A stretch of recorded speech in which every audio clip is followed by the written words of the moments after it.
Missä? Mitä?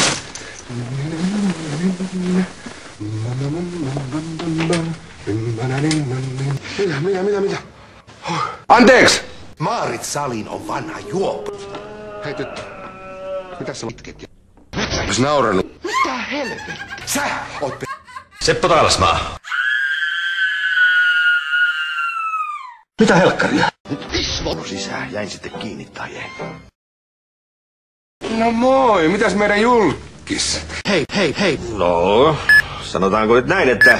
Toimi. No voi pahus ja mä unohdin laittaa toisen nakun lataukseen. Mä vaan halusin auttaa sua, kun kerran täällä oon. Sä et kyllä vaikuta oikein innokkaalta. Seppo suus kiinni. Sentään antaa mulla olla rauhassa, mutta sinä mäkätät ja määräilet ihan kohta yhtä pahasti kuin äiti. Ihan toimiva kahvinkeitin se on. Viime vuoden mallia. Elina ei saa mitään. Pikku harrastustoimista.